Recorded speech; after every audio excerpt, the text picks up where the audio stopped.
My name is Jimena Sanchez, and I'm the director of the Andes at the Washington Office on Latin America.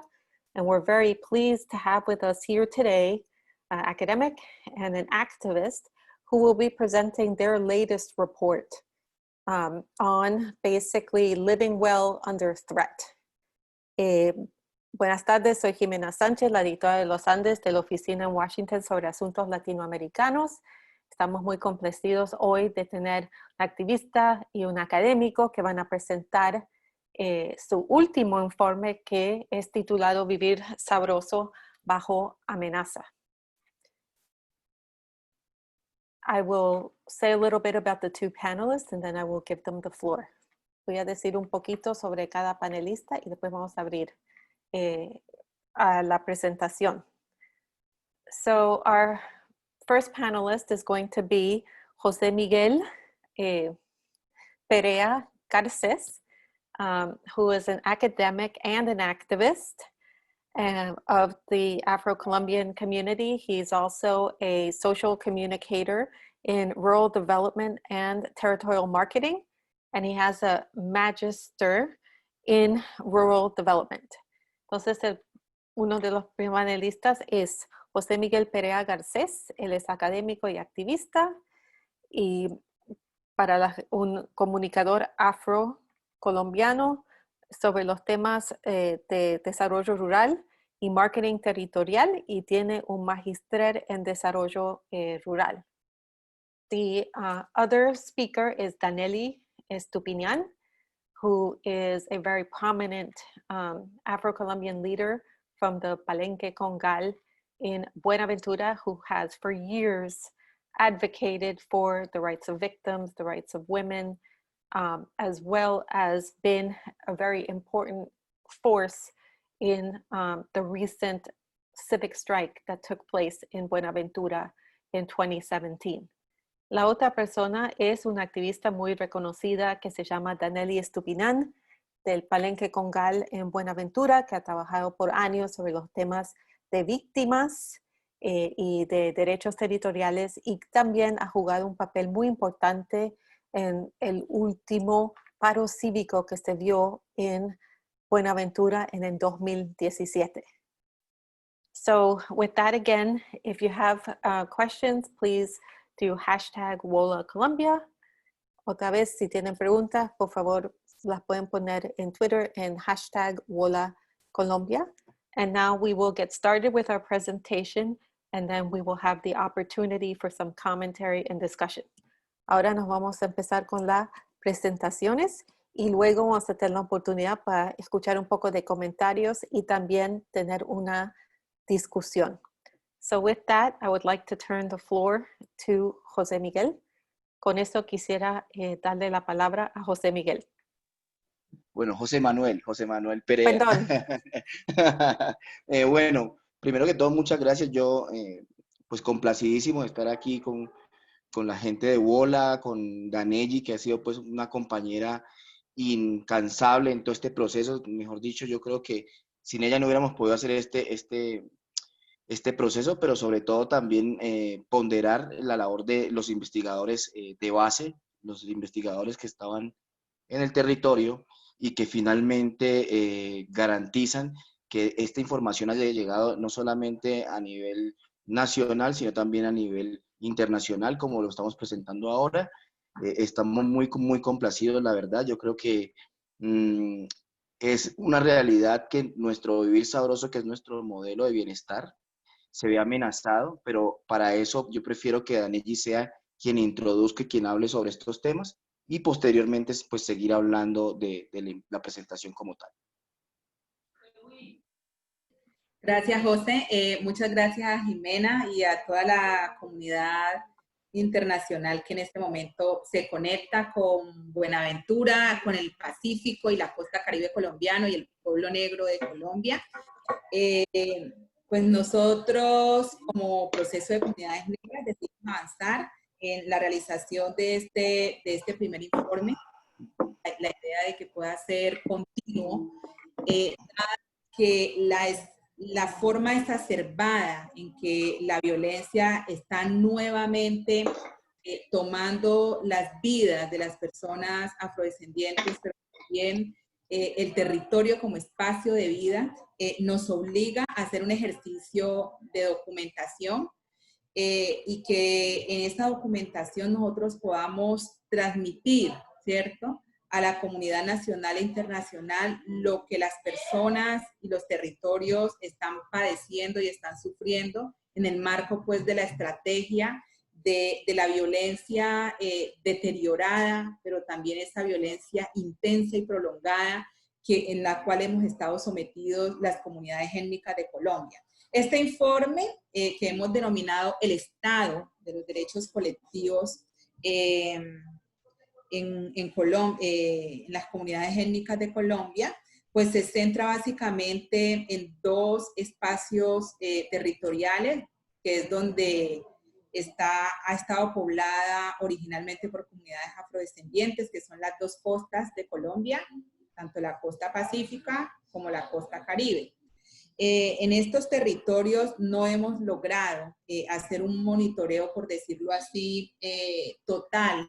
Lo que tenemos en este momento son una muestra, parte de una muestra de lo que pasa realmente en los territorios, pues porque en este momento se nos ha hecho casi imposible poder cubrir todos los territorios donde hay comunidad negra. Sin embargo, tuvimos la oportunidad en estos primeros 6 meses monitorear violencias o violaciones a los derechos colectivos en Bolívar, La Guajira, en Barranquilla, ¿sí?, en Buenaventura, en Quibdó, en algunos municipios de la costa caucana, en Tumaco, y bueno, y esos son parte de los datos que les traemos, como lo decía José Manuel.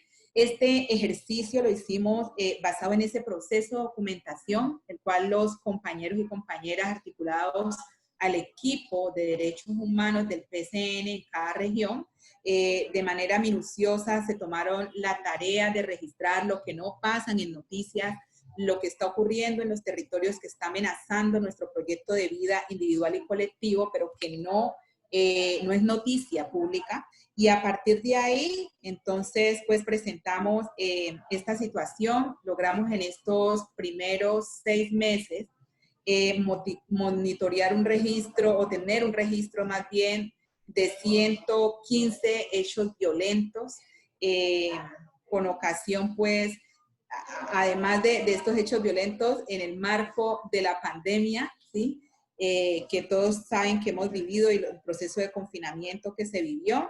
Y a partir de ahí, pues estas cifras, aunque parecieran inferiores, de hecho son inferiores, había un subregistro en lo que está pasando con la comunidad negra en Colombia, creemos que es un aporte muy importante en función de evidenciar lo que está pasando, porque precisamente a la comunidad internacional se le está mostrando como si el conflicto por parte de la institución colombiana muestra que el conflicto ha disminuido, cuando en realidad pues la paz no ha llegado a nuestros territorios y las situaciones son graves. Entre estos 115 violentos registrados en nuestras comunidades, entre ellos 46 son homicidios, 17 feminicidios ocurridos con un nivel de sevicia realmente exacerbado, que la sevicia en sí es exacerbada, pero esto hay que ponerle el énfasis de exacerbado por la magnitud y la forma en los patrones de esta violencia. Ahorita lo vamos a ver un poco más adelante. Y también en este informe hemos querido recoger la forma en que la pandemia, el COVID-19, está llegando a nuestros territorios, está convirtiéndose en una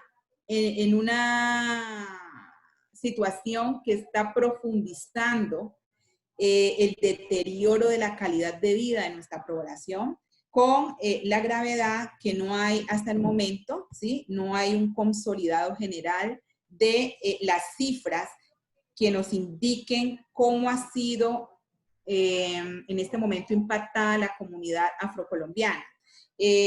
Tratamos de hacer una aproximación contando los casos que hay en territorios étnicos, pero que en un 90% son étnicos, pero puede ser que haya también población blanco-mestiza, población indígena, y a partir de ahí tratamos de tomar unas cifras que nos acercaran un poco a esa situación que está viviendo la comunidad afrocolombiana y a todos los impactos pues que estamos viviendo, ¿cierto? Como parte de mostrar lo que el Estado no está mostrando y cómo eso está profundizando también la situación pues que estamos viviendo como pueblo. Todo esto en el marco de un contexto para nosotros supremamente importante, que son los 27 años de la Ley 70. La primera ley en las Américas que reconoce derechos colectivos para la comunidad que habita en esta parte del mundo. Y esta fue una lucha histórica y sigue siendo una lucha histórica porque a pesar de que se logró la sanción de esta ley, pues los derechos de las comunidades negras no se han concretado y no se concretaron solo con el hecho de que se estuviera la ley, sino que hay que estar haciendo unos ejercicios frecuentes de visibilización, de demanda, de denuncia, de resistencia, en función pues de lograr una mejor calidad de vida de la comunidad negra. Pero pese a ese panorama, nosotros y nosotras continuamos con la esperanza y el propósito colectivo, con ese sueño colectivo, con ese anhelo colectivo de poder vivir sabroso, que es parte de este anhelo, y por eso denominamos nuestro informe de esta manera, porque el vivir sabroso, como lo decía José Manuel, para las comunidades negras del Pacífico, se constituye y se resume en un estilo de vida propio, ¿cierto? En esa filosofía de vida que no está desligada del resto de las distintas formas de vida con las cuales cohabitamos. En esas distintas formas de vida, vegetales, animales, minerales, y nosotros como humanos aspiremos a seguir viviendo sabroso, seguir recibiendo, ¿cierto?, del resto de la naturaleza, su bondad, su acompañamiento y, como yo siempre lo digo, esa garantía de derechos, porque en últimas para nosotros y nosotras el único garante o el integral garante de derechos es el territorio. Nos da absolutamente todo lo que necesitamos para vivir, no solo como comunidades afrodescendientes, sino también para ustedes que están en otra parte del continente, pero que también se benefician de la lucha, de la defensa, ¿cierto?, de estos derechos que nosotros hacemos acá en estas poblaciones. Todo lo que hacemos acá frente a la defensa del medio ambiente, el oxígeno que se protege, el agua que se protege, esto no se queda solo para beneficio de las comunidades afrodescendientes de Colombia, sino que es un aporte que hacemos también al bienestar colectivo del planeta, de este planeta mundo, el cual habitamos y el cual pretendemos seguir viviendo.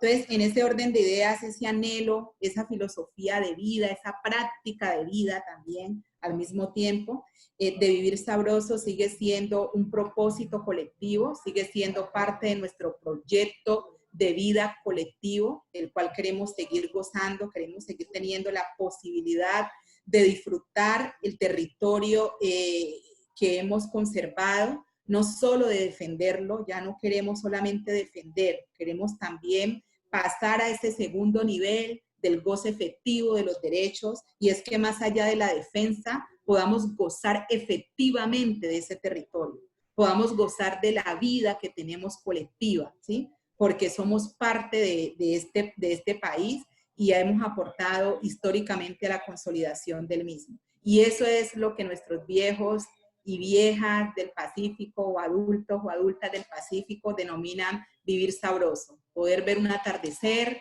poder pescar a la orilla de un río, poder bañarse en una fuente de agua no contaminada, poder ir a sacar oro, a minar, pero sin contaminar a esa fuente de vida y a ese espacio territorial que está ahí, beneficiarnos en común armonía, ¿cierto? En esa correlación fundamental, sobre todo para nosotros y nosotras como seres humanos, y poder en función de ello heredar también esta práctica de vida a nuestros renacientes y a nuestras renacientes como parte de ese propósito de defensa que no queremos que desaparezca. Entonces, pese a las situaciones que estamos viviendo, el pueblo afrocolombiano en Colombia, tenemos todavía esta aspiración y este sueño, y también manifestamos entre ellos que ese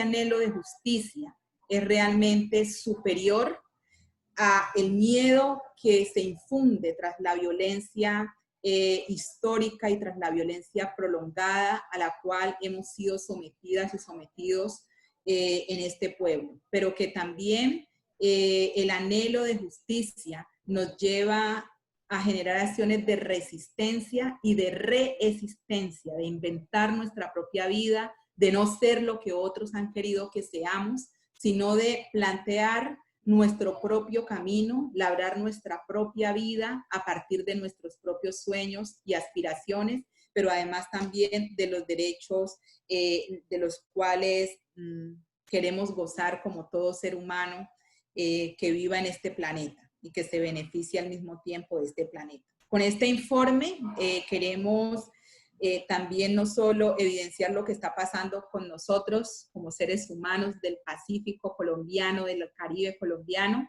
sino también los daños que está sufriendo ese espacio de vida, como lo denominamos, que es el territorio, ¿sí? Como espacio de vida propio, que tiene vida en sí mismo, pero que por tener vida en sí mismo también tiene derecho a vivir como ha vivido, a vivir tranquilo, a seguirnos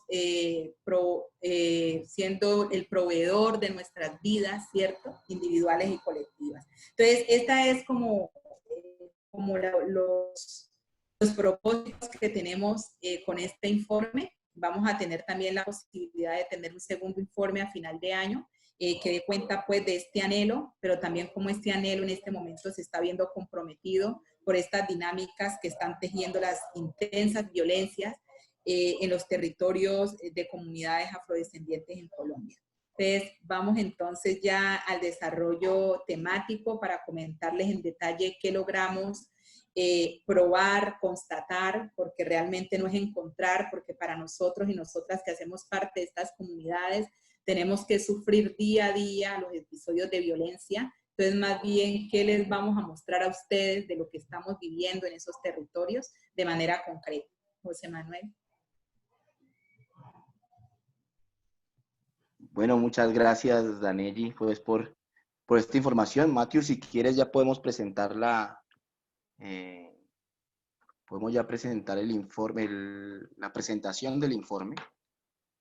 Digamos que, pues, para adicionarle a todo lo que dijo Danelli también resume el vivir sabroso en una frase que para mí me marcó mucho y es simplemente, es tan sencilla como esto. ¿Qué es el vivir sabroso? Nuestra cotidianidad.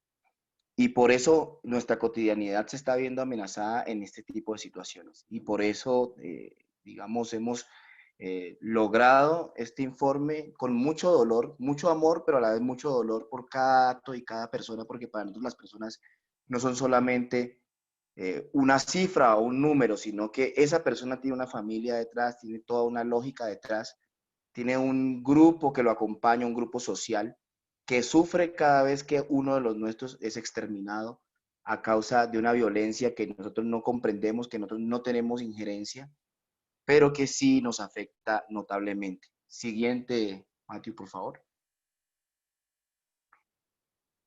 Bueno, nosotros hablamos de las perspectivas, ya digamos, ya entrando, digamos, a un plano mucho más académico, lo planteamos desde unas perspectivas que amenazan ese vivir sabroso. Entonces, ese vivir, que son múltiples violencias y múltiples situaciones complejas, porque la violencia, si bien es física, también es material, simbólica y jurídica en muchas ocasiones. Entonces, nosotros planteamos que ese vivir sabroso está amenazado por la violencia, amenazado por el abandono estatal, amenazado por el racismo estructural, amenazado por el desplazamiento y el despojo, que finalmente genera una resignificación de las lógicas territoriales y la amenaza total de nuestras visiones de mundo. Siempre cuando hay estas violencias presentes, terminan nuestras voces, nuestros cuerpos siendo invisibles y censurados, siguen estos cuerpos silenciados, producto de la misma situación y de todo lo que pasa en nuestros territorios. ¿Por qué no solamente decir que los cuerpos y las voces son censuradas? Porque al final tampoco, digamos, tenemos una relación asimétrica, es decir, nosotros estamos, digamos, en en una posición subalterna que no nos permite también alcanzar ciertos espacios de poder, lo cual también referencia ese racismo epistémico, simbólico y violento por nosotros por ser afrodescendientes. Sigamos, por favor. Bueno, planteamos el informe mediante unos ejes temáticos. Podemos darle clic, el tema de género, el tema de racismo epistémico, que lo explicaremos después, el tema de salud, pues obviamente el tema de COVID, ante una pandemia mundial, pues toma cierta relevancia, el tema de niñez, el tema de desplazamiento interno, de desplazamiento forzado, que también es un tema complejo en Colombia y que los negros padecemos a diario, somos una de las poblaciones más vulnerables en este sentido. La autonomía y nuestros mecanismos de autoprotección, nuestros propios mecanismos de autogobierno, pero también nuestros propios mecanismos de autoprotección que se ven amenazados por todo lo que está pasando, y los homicidios y amenazas directas frente a ciertas personas en los territorios tanto del Pacífico como el Caribe, pero también quisimos utilizar algunas herramientas de otros actores que también trabajaron en temas como en lugares como Bogotá, Medellín y demás, que también queremos tocarlos y que pues también hacen parte de esa violencia que vivimos permanentemente. Sigamos, por favor. Y obviamente esto está atravesado por el racismo estructural, como lo decía el tema, ¿no? Entonces, nosotros aquí queremos, como el racismo estructural para nosotros es tan importante, nosotros queremos manifestarlo no diciéndolo, sino colocándolo en cifras. Entonces, por ejemplo, según el DANE, el 8% de las personas encuestadas manifestaron que no votarían en un cargo de elección popular por un negro, mulato, afrodescendiente o afrodescendiente. No votaría por una persona afro, es decir, hay ese racismo, se supone que porque los negros somos o violentos, o somos ladrones, o no cuidamos nuestro patrimonio, cuando realmente todos sabemos que quienes han saqueado nuestros territorios han sido otros y nosotros somos los que nos quedamos con las migajas al final. Otro tema importante que tiene mucho también que ver con lo que sucede en los Estados Unidos actualmente es con el tema del perfilamiento, ese perfilamiento policial estatal, donde las personas, por ejemplo, en el caso de Bogotá, un negro tiende a ser 17 veces más propenso a ser multado, 2,7 veces tiene más posibilidades de ser abordado por la policía y 2,57 veces más riesgo de ser detenido, lo que nos demuestra que finalmente nuestros territorios, pues no solamente nos amenazan nuestros territorios, sino que también hay un perfilamiento sistemático en las ciudades donde nos han llevado, y no porque hayamos querido, para mí es el segundo periodo esclavista, porque pues finalmente nos sacaron, nos despojaron de nuestro territorio y nos esclavizaron, pero con la pobreza, lo cual pues configura que ese perfilamiento también nos pone en riesgo varios niños, jóvenes, y adultos han sido asesinados por ese tipo de situaciones asociadas al perfilamiento. Y aquí hablando un poco del tema de género, metiéndome un poquito a la casa a Danelli, pues aquí también vemos que las mujeres negras tienen 4,3 veces menos oportunidades de acceder al mercado laboral que las mujeres mestizas.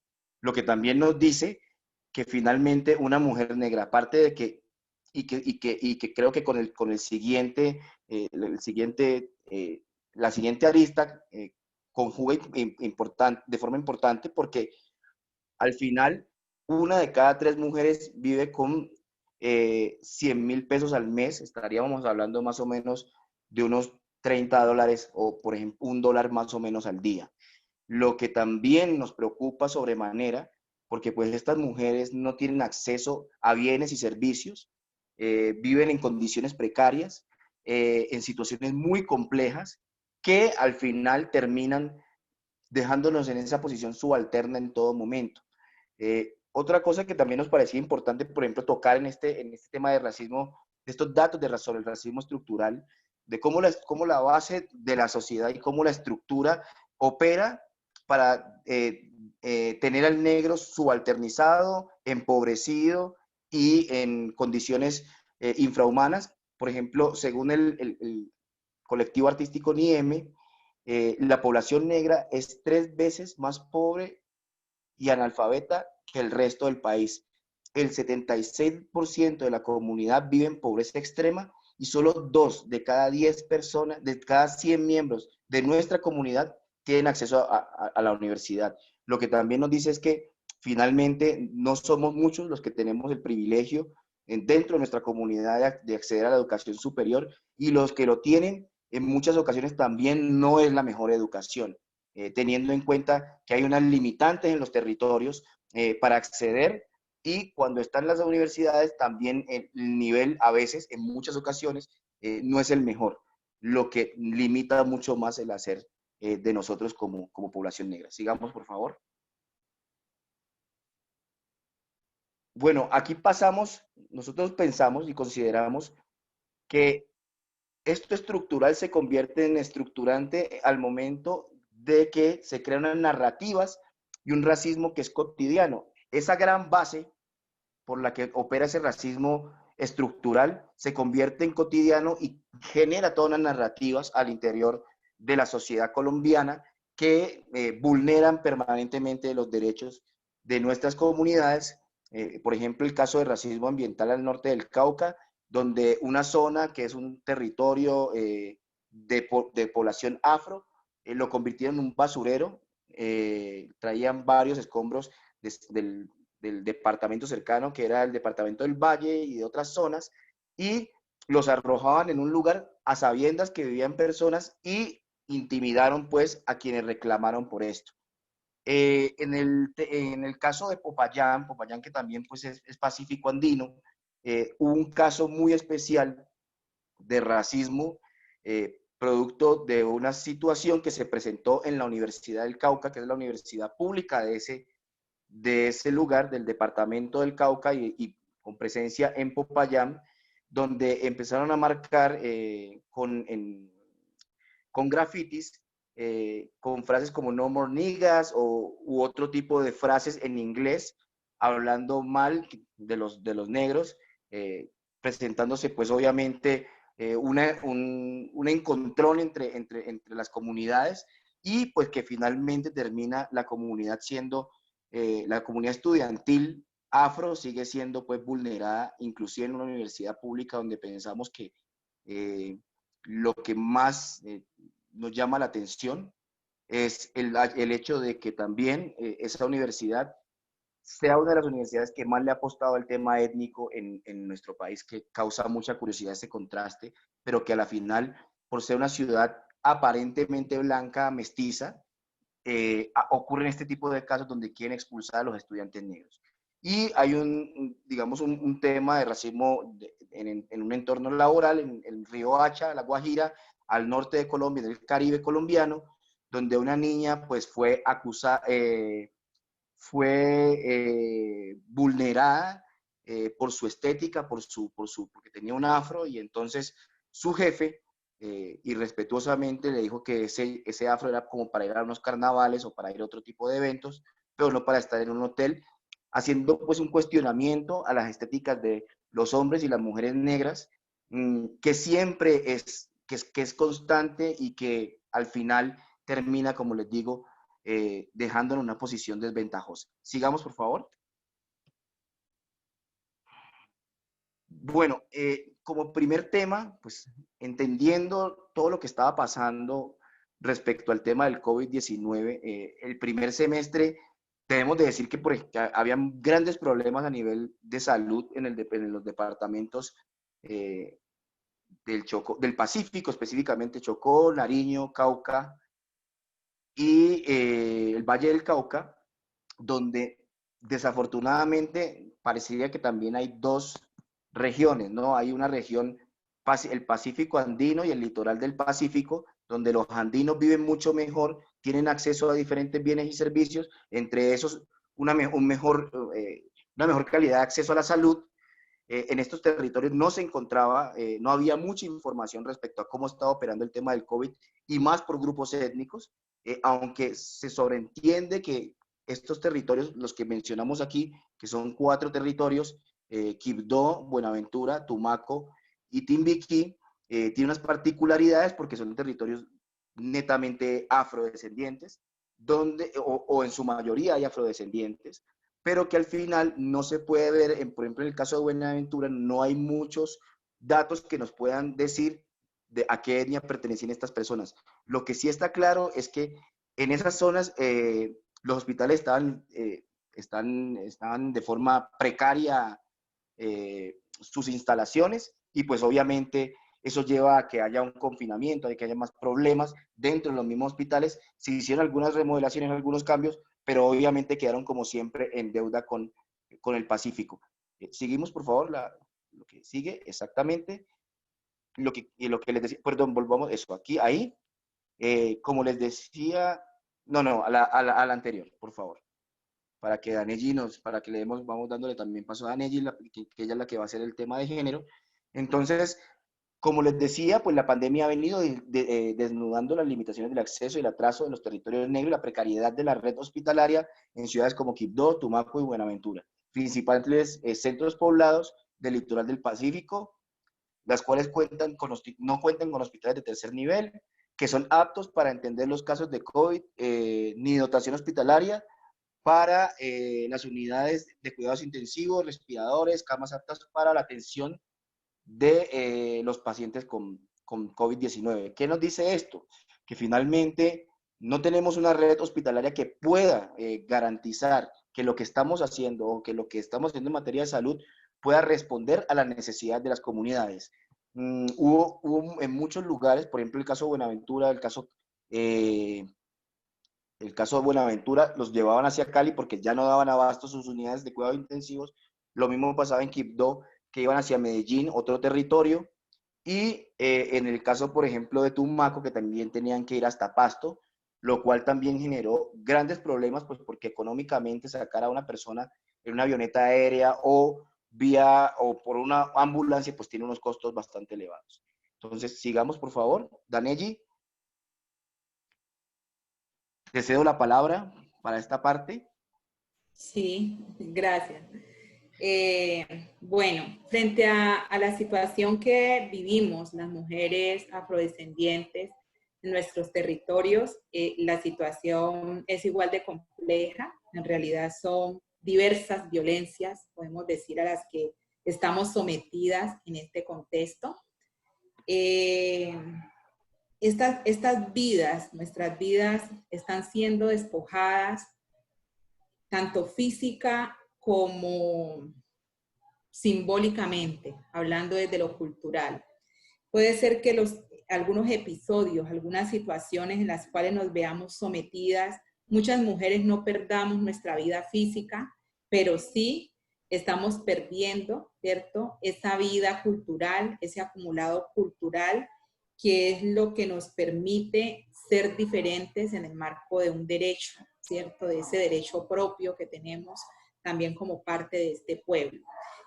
Las amenazas son diversas, entre ellas las mujeres que juegan un rol dentro de la población como lideresas, como activistas.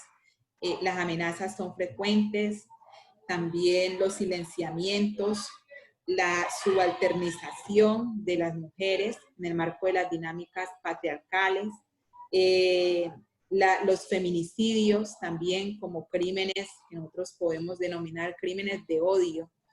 Y es un crimen de odio dado el rol que las mujeres negras juegan en sus territorios, juegan en sus comunidades, pero también juegan dentro de sus dinámicas organizativas, que es un rol muy significativo, es un rol que tiene un valor en función de la unidad como pueblo muy importante. También la victimización que vivimos las mujeres, teniendo en cuenta las afectaciones que viven nuestra familia extensa y extendida, nuestros hijos, nuestros compañeros y compañeras de vida también.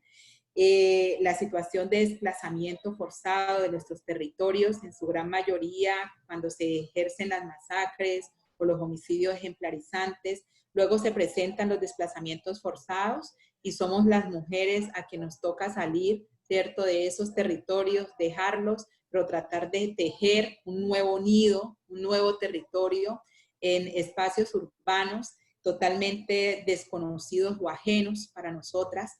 Y el tema también no solo del despojo de esta tierra física, sino también los saberes y el conocimiento acumulado, ese saber acumulado que tejemos alrededor de ese territorio con el cual nos relacionamos. Entonces, a través de cada una de estas violencias que ustedes ven aquí, todo este conjunto de violencia nos lleva a nosotros y a nosotras a concluir que la vida nuestra, ¿sí?, nuestra vida colectiva como mujeres negras está siendo despojada en el marco del ejercicio de esta cruel violencia que se imprime en nuestros espacios territoriales como parte, pues, de una estrategia de sometimiento. Históricamente, la violencia ha sido, por decirlo así,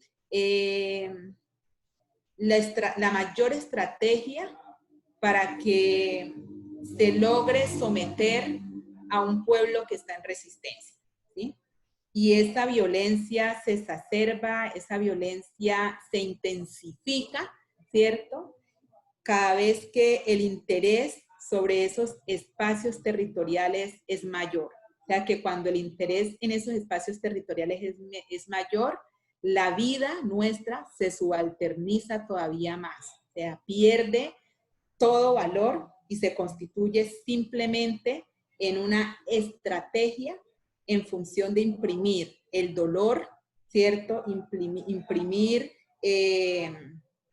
la violencia de una manera tan severa que permita finalmente doblegar las vidas. En este orden de ideas, pues nosotros creemos que en parte esta violencia obviamente es continuada.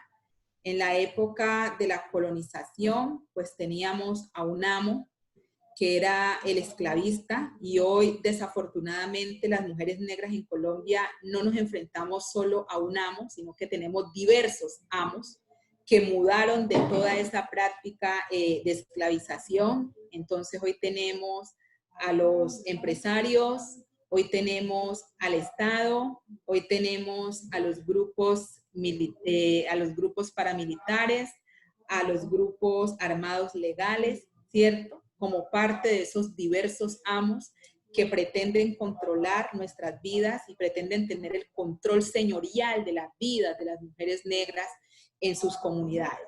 Y esto, pues fundamentalmente por el rol que jugamos las mujeres en el marco de la reconstrucción de esos tejidos sociales al interior de nuestra comunidad, porque es en últimas en nuestros hombros donde yace la resistencia de nuestro pueblo. A partir de esos conocimientos se logra un arraigo con la tierra fundamental, y ese arraigo con la tierra se constituye en un escenario de resistencia tanto simbólico como físico, casi irrompible.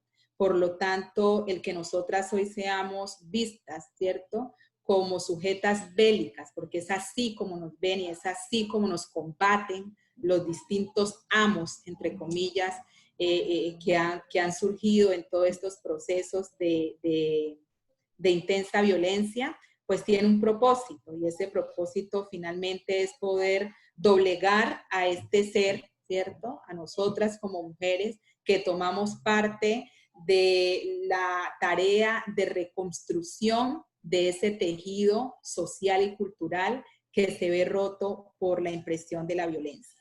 Toda esta dinámica se da en un escenario que nosotros hemos denominado la esfera paraestatal, ¿sí?, ¿cierto? Y esta esfera paraestatal finalmente hay que dejarlo claro, porque cuando se habla del paraestado en Colombia, pareciera que estamos hablando el grupo paramilitar que fue creado, ¿cierto?, a finales de la década de los 90, y que ha tenido pues una hoja de vida muy compleja frente a todos los hechos de violencia que ha generado.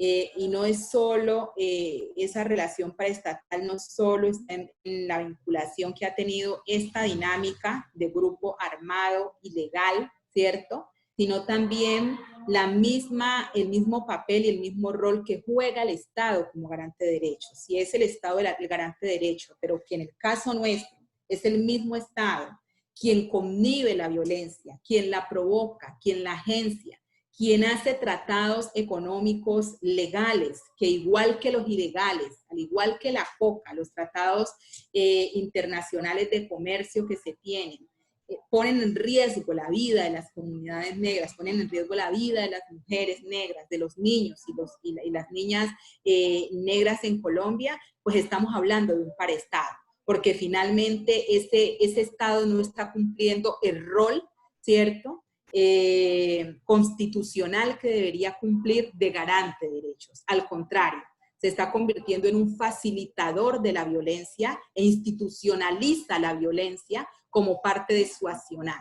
Entonces, parte de lo que hemos estado también reflexionando en función de lo estructural que nos hablaba ahorita José Manuel, es que la situación para ustedes que están por fuera de Colombia, la situación de Colombia es muy compleja porque está ligado a una violencia estructural que es integral, y es integral porque afecta en todas las dimensiones el proyecto de vida de los sujetos colectivos en Colombia, llámese indígenas, llámese afrodescendientes, ¿sí?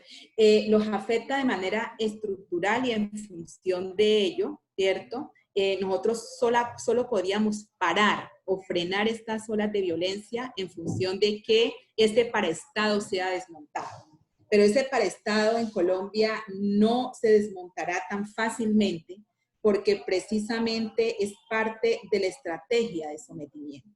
Entonces, todas estas violencias, las lideresas amenazadas, los feminicidios, las lideresas que en este momento estamos sufriendo persecución, ¿cierto?, por parte de actores, incluso del mismo Estado, contratados por las empresas, con las cuales nosotros les reclamamos los derechos que legítimamente nos merecemos.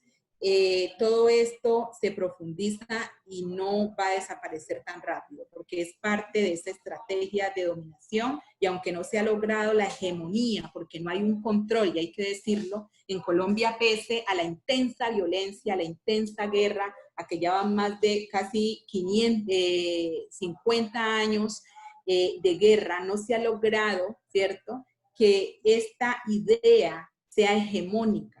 Y no es hegemónica porque no se ha consolidado. Los pueblos seguimos en resistencia. Estamos allí luchando por lo que justamente nos merecemos. En ese orden de ideas, todas estas violencias que vivimos las mujeres negras están ligadas, obviamente, a una estructura superior, una estructura de, no digamos superior, digamos una estructura de poder, porque no le podemos dar esa superioridad a esta estructura que es el patriarcado, ¿cierto? Y a partir de ahí, pues pretende imprimir el control de todas las vidas, entre ellas las vidas de nosotras como mujeres que estamos aquí, jugando un rol fundamental en nuestros espacios territoriales y apostándole también a la vida. De hecho, pasemos un poco la presentación, encontramos en el marco de todo este escenario, un poquito más, de todo este escenario encontramos unos datos preocupantes, sobre todo frente al ejercicio de la violencia en nuestros territorios, en los territorios afrodescendientes, y queremos resaltar entre ellos un patrón, y yo lo llamo patrón porque ya van más o menos 9 feminicidios se lograron recuperar como hecho violento, que fueron ejercidos con sevicia, sobre todo en mujeres en estado de embarazo, las cuales sus vientres fueron abiertos. Y pues, además del feminicidio, pues hay un acto también de infanticidio, ¿cierto? Como un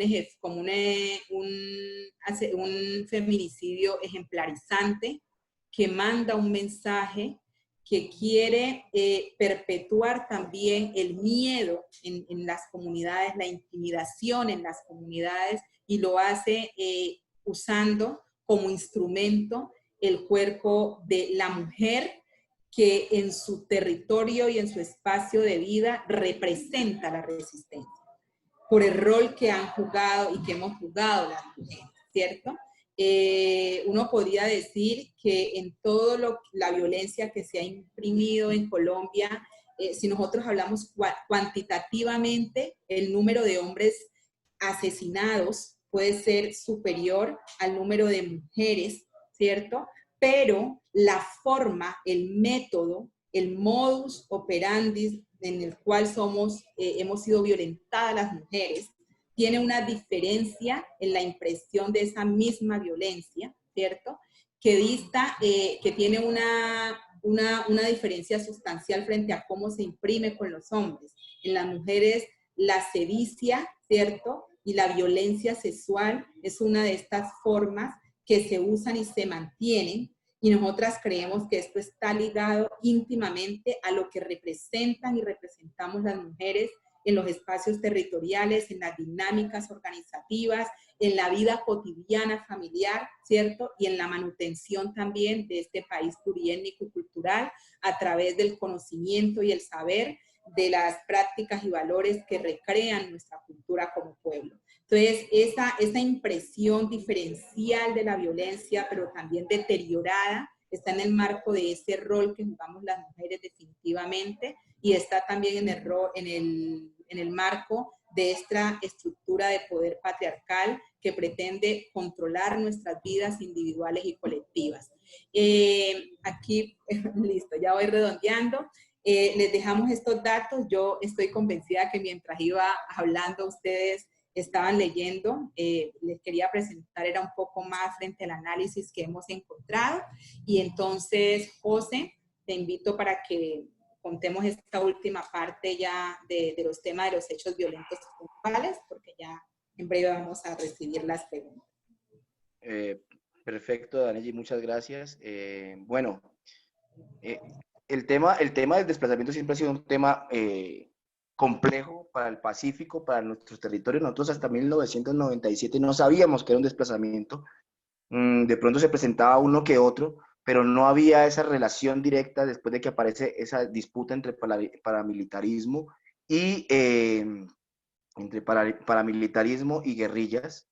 En esa época, pues con esos dos actores, donde toman fuerza y donde pasan pues hechos lamentables que todavía nos duelen y siguen siendo parte de esta recuperación de la verdad y la historia nuestra dentro de este conflicto armado, y que pues hasta el momento somos el país con más desplazamientos internos del mundo, más de 8 millones de desplazamientos, pero persiste en el territorio, aunque Daneji dijo algo clave en toda esta discusión, y me pasó, lo digo como algo anecdótico, cuando presenté parte de mi proyecto de doctorado. Me preguntaban, me decía uno de las personas que la revisaba, hablaba acerca de que en Colombia no pasaba nada y que pues que él había estado con algunos funcionarios del alto gobierno donde le habían dicho que realmente no pasaba gran cosa en Colombia respecto a lo que pasaba antes del acuerdo de paz, y que pues que finalmente todo estaba zanjado y no habían problemas. Pero cuando nosotros nos vamos a las cifras, aquí está por ejemplo una cifra que es impactante, y que es de el CODES, que es el Consejo para los Derechos Humanos, y el COMPAS, que es el Consejo Nacional Afrocolombiano, donde advierte que solamente hasta junio, esta cifra no es hasta la fecha que llegamos, sino solamente hasta junio, se presentaron 20.231 casos de personas desplazadas de comunidades negras y 10.036 personas de comunidades indígenas. Aunque realmente en los registros, cuando uno va a los registros de la Unidad Nacional de Víctimas, todas estas cantidades no aparecen, sabiendo nosotros que como son esa información pública, pues al final también a Colombia como país y a nosotros pues también, a nuestros gobernantes, pues no les cabe muy bien ese tipo de información. Por ejemplo, nosotros hablamos de 7.500 personas desplazadas solamente en el Pacífico. Más de 80% de ellas eran mujeres y niños. Es decir, como decían ellos un rato, realmente quienes más sufren por todo esto que pasa en el Pacífico son las mujeres y en parte de los niños, de los que hablaremos más adelante, de esas infancias que son dolorosas, sabrosas, desde ese vivir sabroso, como lo dijimos hace un rato, pero también se convierten en dolorosas con todos los episodios de violencia que se viven en el país. Y solamente en el Pacífico nariñense estamos hablando de la zona de Tumaco, frontera más o menos con el Ecuador y hacia un poco más hacia el norte de esa misma franja del Pacífico, se presentaron 18 eventos de desplazamiento masivo. Cabe recordar que más o menos en el territorio existen entre 17 y 22 estructuras, solamente en Nariño, estructuras de grupos al margen de la ley, paramilitares, lo que ahora se le llaman disidencias de la FARC, el ELN y otros actores que también hacen parte de esta realidad, ¿no? De nosotros como colombianos, que nos duele todo el tiempo y más por nuestra gente que vive todos los días en esa ruralidad, en medio del miedo y la incertidumbre porque no se sabe qué va a pasar. Sigamos, por favor. Bueno, aquí queremos mencionar un caso que nos parece que es fundamental en esta discusión. Si ustedes ven, estamos hablando de que solamente en una comunidad que se llama en el río Changuí, en el consejo comunitario de esta zona, en la zona de Tumaco, como lo había mencionado anteriormente, hubo un desplazamiento de 4.000 personas. Estamos hablando de, mejor dicho, el vaciamiento de un territorio donde tenía unos hábitos de vida, una dinámica territorial, una lógica asociada a la ancestralidad, donde estas personas fueron totalmente despojadas, producto de esa violencia que se vive, que al final todos sabemos que está relacionada directamente con el narcotráfico y las actividades para operar en todas las actividades ilegales que hay en el territorio, más, como decía Daniel, en muchos casos las legales. Vemos también con asombro una situación muy compleja en el norte del Cauca. Norte del Cauca en estos momentos creemos que es uno de los puntos calientes del conflicto armado en Colombia, junto con Tumaco, y aparece que asesinan a 3 líderes, lo que ocasiona un desplazamiento de 80 personas hacia otros municipios cercanos o otros territorios aledaños. Y la Defensoría del Pueblo también ha venido haciendo alertas permanentes porque hay una zona en la zona de Puerto Rico, otro municipio del norte del Cauca también, y en otros lugares, pues también hay la posibilidad de que se desplacen y que los enfrentamientos causados entre disidencias de la FARC, ELN y bandas criminales y grupos paramilitares genera un desplazamiento, genera varios o múltiples desplazamientos masivos en diferentes zonas de estos territorios. No sé si Angie quiere decir algo al respecto con este tema del desplazamiento.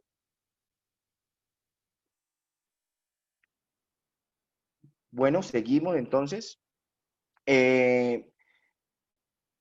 Hablamos también de los homicidios, asesinatos selectivos, el perfilamiento policial en clave cuerpo negro, que también lo tocaremos y que pues creo que en los Estados Unidos es un tema que ha retomado, porque no es un tema nuevo, ha retomado cierta relevancia en la agenda pública.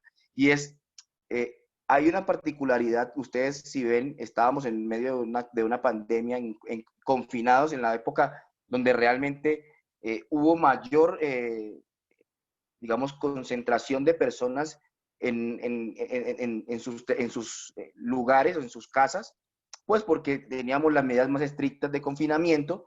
Entonces, si comparamos el primer semestre del 2019 con el segundo semestre, asesinaron muchísimas más personas, especialmente hombres, pero también hubo un caso más de mujeres, que es particular porque en Colombia los homicidios bajaron respecto a ese año, respecto al año pasado, en ese mismo periodo, bajaron hasta un 14%, mientras que en los grupos étnicos aumentó en un 34.1%. ¿Qué nos indica esto?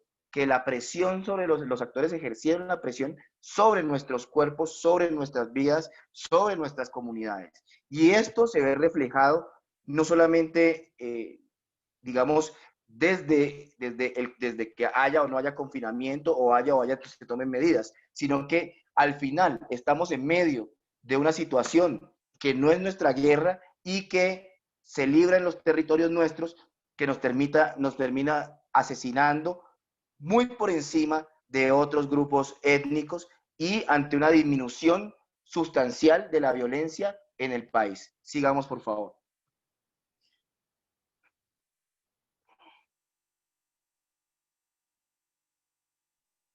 Bueno, aquí hablamos un poco de algunos casos.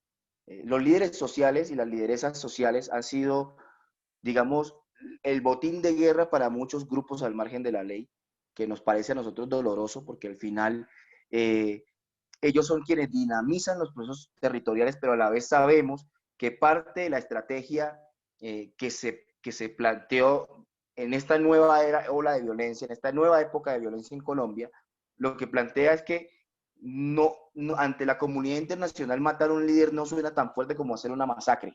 Entonces lo que se genera es el mismo caos a nivel comunitario, porque pues finalmente mientras que resurge un nuevo líder, mientras que los miedos están latentes, mientras que pasa una serie de temas que son complicados, mientras se hacen nuevas denuncias, pues obviamente ni la comunidad internacional y mucha gente en los lugares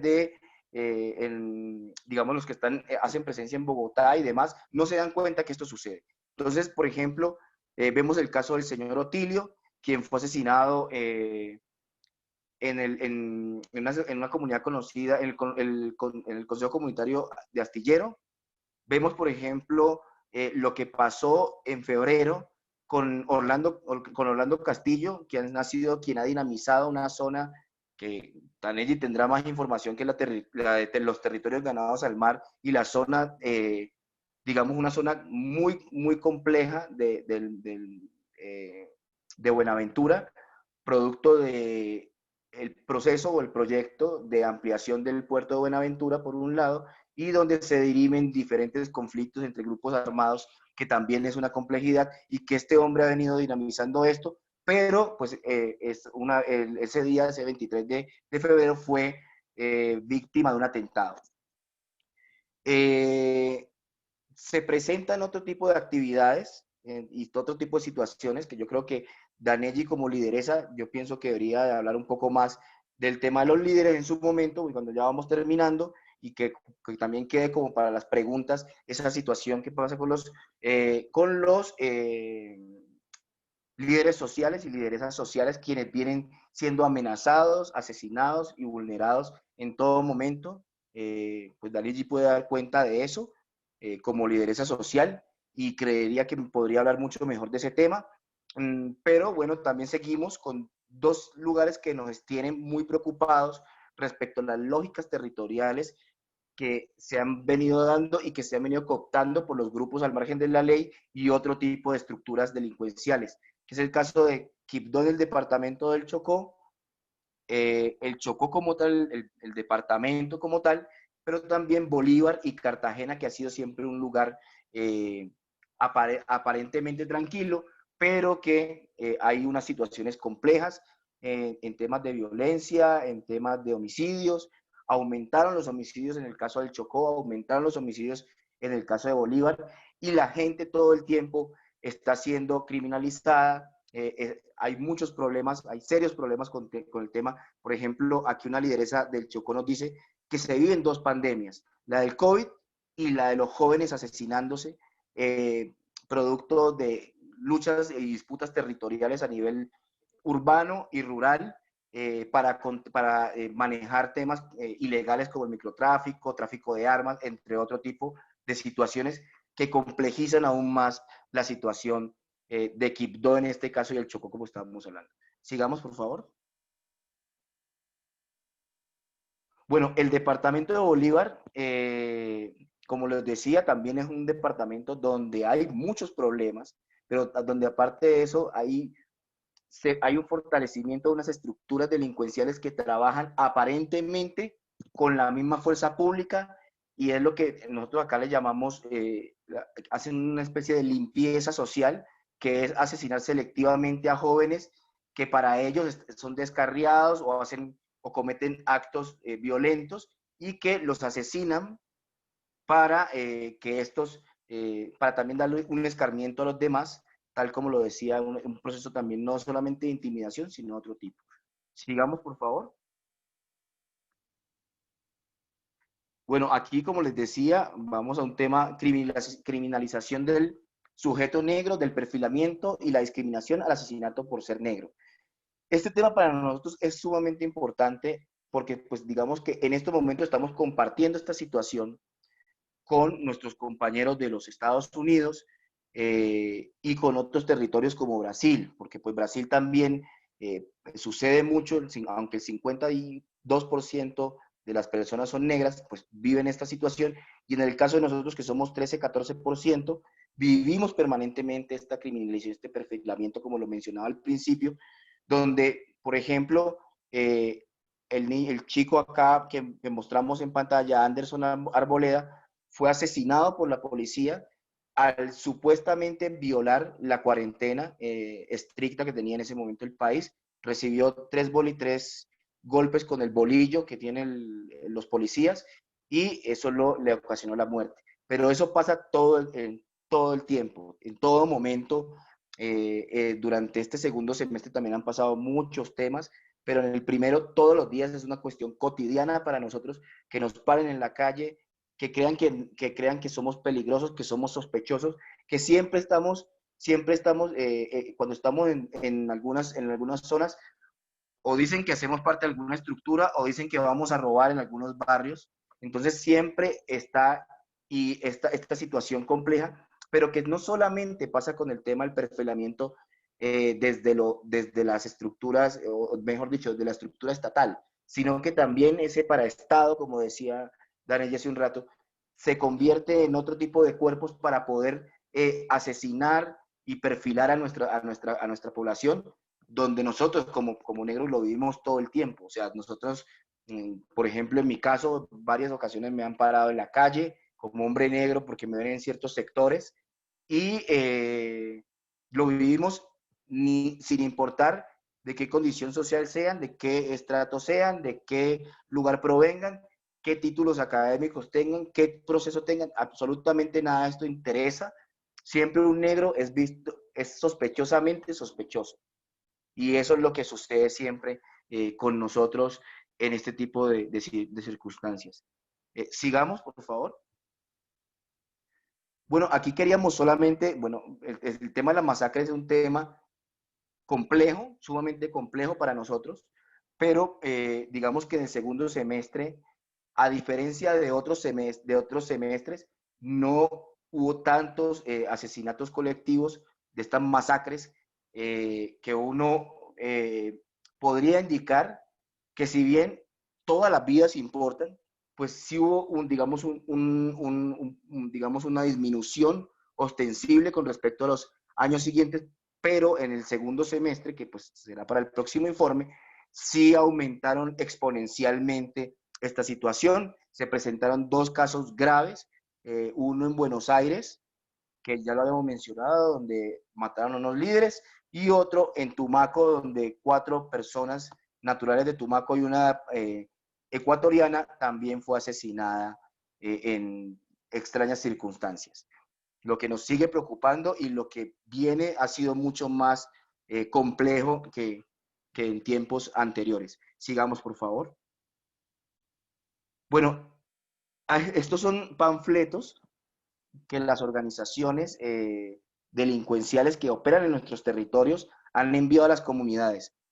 Solamente podríamos decir que hay una cuestión que es fundamental en esta discusión, y es que estos panfletos son en su mayoría en zonas rurales, pero también se presentan estos mismos panfletos, este mismo tipo de amenazas e intimidaciones con la comunidad en tiempos de pandemia, asumiendo el control, digamos, la soberanía del Estado, asumiéndola los actores al margen de la ley, para que la gente hiciera o no participara en ciertas cosas para eliminar o para disminuir el nivel de contagios en los territorios, lo cual es grave porque pues si el Estado es quien tiene que ejercer este tipo de soberanía y hacer esto a través de su fuerza pública, en vez de estar asesinando a nuestra gente, pues desafortunadamente esto es lo que pasa cuando no ejerce la soberanía como debe ejercerla el Estado colombiano. Sigamos, por favor.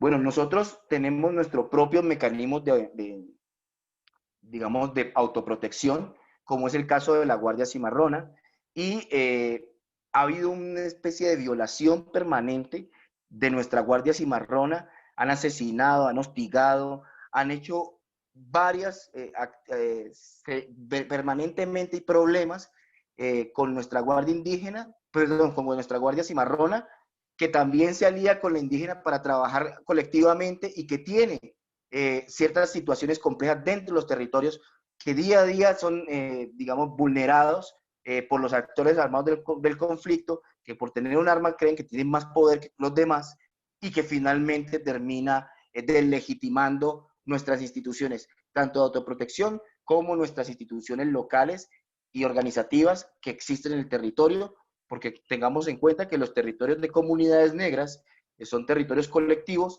con cierta autonomía para tomar decisiones, pero que al final siguen siendo afectadas por los actores del conflicto y por el mismo Estado a través de su fuerza pública. Sigamos, por favor. Bueno, como lo mencionaba hace un rato, el tema de la infancia ha sido un tema muy complejo. Se han elevado los casos de violencia sexual contra los niños y niñas de nuestro país. En el caso de nuestras comunidades afro, subieron un 24,7% por encima de lo que estaba en el mismo semestre del año pasado. Un tema que ha sido clave para el tema de la educación en esta pandemia ha sido la virtualidad. Entonces, como la virtualidad ha sido tan importante, nuestros niños no han podido acceder a sus clases porque desafortunadamente solamente el 10% tienen acceso a Internet en los territorios rurales y 40% en los territorios urbanos.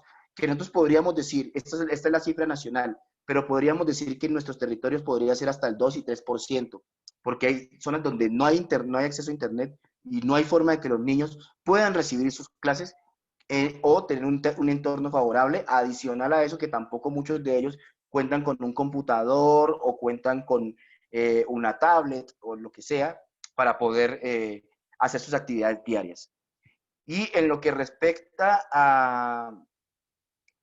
al grupo técnico, como les decía, pasamos de un 122% de niños y niñas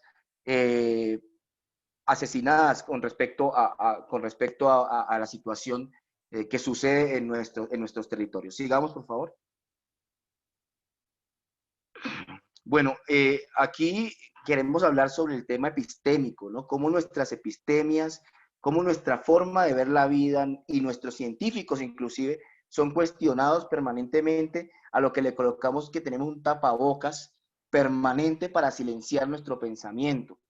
Y eso pasa, por ejemplo, en el caso de nuestra ministra de Ciencia, Tecnología e Innovación del Ministerio de Ciencias, la doctora Mabel Torres, quien ha sido una defensora fuerte del tema de las miradas diferenciadas de la ciencia desde otras perspectivas, razón por la cual también la han llamado yerbatera, pseudocientífica, una científica carente de rigor, y pues obviamente nosotros lo asociamos fuertemente. El problema real es que si fuera una mujer blanca, podría calar muy bien dentro del ministerio, pero por ser una mujer negra es cuestionada por las acciones que viene haciendo. Al igual que el médico inmunólogo Julio Klinger, en la zona del Pacífico Sur estaba haciendo un tratamiento y lo llamaron charlatán, científico de poca monta, y siempre había esa narrativa de que la ciencia que hacíamos los afrodescendientes, los afrocolombianos, era motivo de cuestionamiento como tal. Sigamos, por favor. Y esto también, todas estas cuestiones, bueno, una más, por favor, atrás. Bueno, sí, esta es, bueno, esta es la que sigue, por favor. Bueno, parece que no está. Había una parte donde hablábamos un poco de que también en los territorios nos estaban tapando la boca, haciendo cosas por nosotros, asesinándonos, pero también, bueno, aquí está, tapabocas simbólico para callarnos, que es el aumento del estigma de la comunidad negra, irresponsable, vaga y demás, desconocimiento y subvaloración de las prácticas ancestrales curativas para el cuidado del cuerpo, en especial en el tema del COVID, afectación emocional por la interrupción de los ritos fúnebres, tanto por el conflicto armado como por el COVID per se, como por sí mismo, una desconexión y desarmonización espiritual por los impedimentos para hacer nuestros rituales de los muertos y de otro tipo de actividades que realizamos en nuestros territorios, una afectación de derechos fundamentales a la autodeterminación, es decir, a nuestra autonomía como pueblo en nuestros propios territorios, un doble control de la vida por parte del Estado, o sea, de los actores, tanto por el tema de COVID como de los actores a través del perfilamiento que les mencionaba, pero adicional también con los actores del conflicto armado, quienes también asumen, como les decía, esa soberanía que tenía que asumir el Estado. Un deterioro, perdón, de el proyecto de vida colectivo, una profundización de la pobreza multidimensional y un daño a la integralidad cultural. Lo que vemos es que culturalmente también nos colocan ese tapabocas simbólico y nos callan en todo momento sin que nadie se dé cuenta, ni siquiera la gente en las ciudades, o yo que pues, estoy en este caso en Bogotá, se da cuenta que estas cosas suceden a diario y pues evidentemente genera toda una situaciones adversas dentro de nuestros territorios. Sigamos, por favor. Bueno, aquí quisimos colocar una serie de recomendaciones. Había un cuadro anteriormente, pero ya Daniel ya lo había leído anteriormente. Eran, ¿cuáles son las recomendaciones que nosotros damos al gobierno, no? Y es dinamizar una estrategia nacional de protección y autoprotección para las comunidades negras desde el plano de la seguridad humana. Que la seguridad humana no solamente es desde lo físico, sino también desde lo material, lo legal y también podríamos meter que lo simbólico. Especialmente quienes ejercen el liderazgo en nuestros territorios, porque sabemos que se pierde, cada vez que se pierde un líder, se pierde un proceso participativo y que genera todas unas lógicas y unas dinámicas de liderazgo para mejorar las condiciones de vida de las comunidades. Entonces, lo que nos parece pues complicado. Insistimos en el tema de la inversión en salud rural y urbana. Nosotros vivimos, mejor dicho, con un sistema de salud precario, completamente precario, que no nos permite avanzar, digamos, en nuestro modelo también inclusive, tampoco tiene relación directa el modelo de salud con nuestras lógicas también territoriales. Lo que hablamos también es que no existe un modelo diferencial y un mejoramiento obviamente de la infraestructura en las zonas que habitan las comunidades negras. Y también queremos propiciar una dinámica que favorezca el empoderamiento femenino. Yo creo que esto también, no porque no quiera hablar del tema, sino porque creo que Danelli, como mujer negra, tiene otra perspectiva, una perspectiva mucho más elocuente frente al tema, donde queremos propiciar una dinámica que favorezca el empoderamiento femenino y brinde mayores alternativas sociales y económicas que resignifiquen su rol y valoren su accionar dentro de las comunidades. Sigamos, por favor. Pues no es la defensa de nuestra niñez, de nuestras niñas y niños, y mejorar sus condiciones de vida debe ser una prioridad. Sus espacios de ocio, sus espacios académicos, sus espacios de educación, de salud y demás, Y pues obviamente que especialmente en el tema de ante esta pandemia, el tema de la educación y la virtualidad de los territorios negros, y más en estos tiempos de pandemia, como lo dije hace un rato. Pues también decirle al Estado colombiano que cumpla con los convenios, tratados, normativas, derechos humanos y derechos étnicos que ha suscrito a lo largo del tiempo y que en estos momentos sentimos que ninguno tiene relevancia. La ley 70 no se ha podido implementar al 100% y otras situaciones se han venido complejizando producto de que no sentimos que haya seguridad para nosotros. En nuestros territorios no están ocupados por otro tipo de actores, menos por la fuerza pública y por el Estado, y cuando está, se comete en otro actor que también dinamiza ciertas prácticas nefastas contra nuestra comunidad. Y trabajar en pro del acuerdo humanitario, que es una apuesta en todo el Pacífico, en el Chocó y en varias zonas, que necesitamos que realmente exista, o sea, que la paz llegue a nuestros territorios y que no se siga nuestra comunidad siendo una de las más vulnerables dentro de esta situación que cada día nos subalterniza más y complejiza más todas estas cuestiones.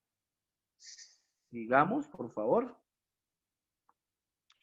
Bueno, les agradecemos mucho. Hacemos pues un llamado con don Temis, que es un gran líder que también hacía parte de nuestra organización y que al final fue asesinado, fue un líder social que por un tema de tierras fue asesinado y no queremos más líderes sociales. Nosotros estamos muy preocupados por la situación, especialmente en materia de seguridad física como tal, donde nuestros pueblos sigue siendo asesinado sistemáticamente con la complacencia del mismo Estado. Entonces, muchas gracias. Daneji, me gustaría escuchar qué comentario adicional tienes. No, yo creo que podemos pasar ya a las preguntas que tienen las personas que nos acompañan en la sala y ahí vamos complementando. Gracias, José. Jimena. ¿Me escuchan? Sí, okay. I wasn't sure. I wasn't sure if I was being heard. So I think that in the interest of time, we're probably going to ask folks who have questions to get in touch with us at WOLA, and we will send these questions to our panelists and get back to you. Dado el tiempo, vamos a hacer un procedimiento donde le vamos a pedir a las personas que tienen preguntas que nos escriban y nosotros vamos a hacerles llegar a los panelistas las preguntas y ayudar a que se facilite que haya unas respuestas. Just to add that it's a very disempowering situation that is being faced right now. However, it is a situation that both the US Congress and US policymakers have paid a lot of attention to and need to be paying a lot more attention to.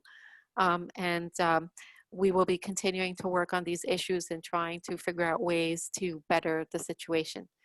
Solo para cerrar, quería decir que estos temas son temas muy alarmantes, que han sido muy preocupantes, pero que son de interés de nuestro Congreso, de diferentes funcionarios en Estados Unidos y que seguiremos trabajando para ver cómo podemos mejorarlos.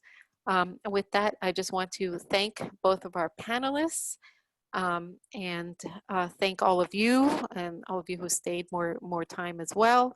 And we hope to be doing another one of these, maybe with more time, in the second report that comes out later in the year.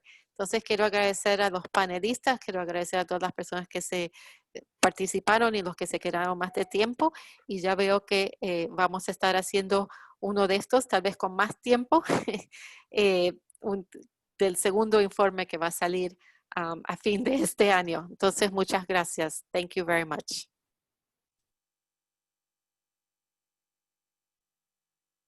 Bueno, muchas gracias a todos y todas. Bueno, gracias. Hasta luego.